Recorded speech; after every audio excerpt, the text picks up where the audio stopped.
Je suis Alpo, un dieu de l'Antiquité grecque, parfois méconnu, mais pourtant essentiel dans les mythes anciens. Mon nom résonne dans les légendes, mais je ne suis pas aussi célébré que mes frères et sœurs dans le panthéon olympien. Cependant, mon rôle, bien que souvent discret, est d'une importance cruciale dans l'équilibre de la nature et des forces invisibles qui régissent l'univers. Je suis l'incarnation de la dévotion et du sacrifice, une divinité qui veille sur les rites de purification et de transition, souvent dans des moments de transformation spirituelle ou personnelle. Là où la vie et la mort se rencontrent, là où les âmes cherchent à se purifier avant d'entrer dans l'au-delà, je suis présent. Mon rôle est de guider les âmes des défunts vers la lumière, de les aider à traverser les ténèbres, les épreuves et la purification avant qu'elles ne rejoignent le domaine des dieux ou se réincarnent.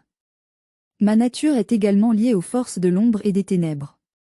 Je suis un dieu des limbes, celui qui gouverne ces zones intermédiaires, ni tout à fait visibles, ni tout à fait invisibles.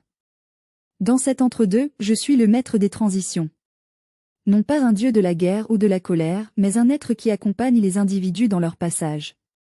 Qu'il s'agisse de transition dans la vie humaine, d'initiation spirituelle ou de passage d'une existence à une autre, je suis celui qui veille.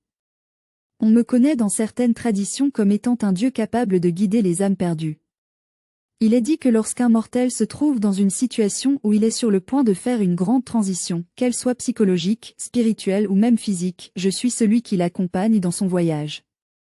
Parfois, mon rôle se manifeste lors des rites funéraires, où les prêtres et les adeptes de culte dédiés à moi prononcent des incantations pour invoquer mon nom, pour assurer une transition en douceur de l'âme du défunt vers son dernier repos.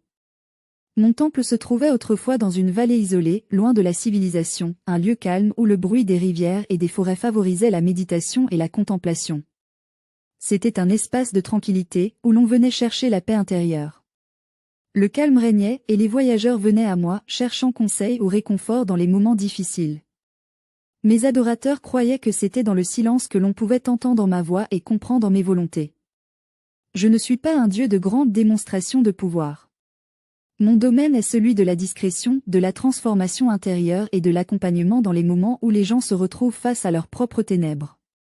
Je suis présent dans la douce lumière du matin, dans l'obscurité de la nuit, dans les ombres entre deux moments. Je guide, mais je n'impose pas.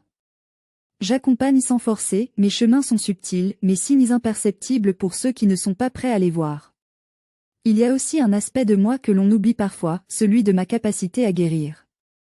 Là où d'autres divinités ont un pouvoir direct sur la nature ou sur les forces élémentaires, ma guérison est intérieure. Je guéris les cœurs brisés, les âmes perdues, et ceux qui se sont laissés emporter par les tourments du monde.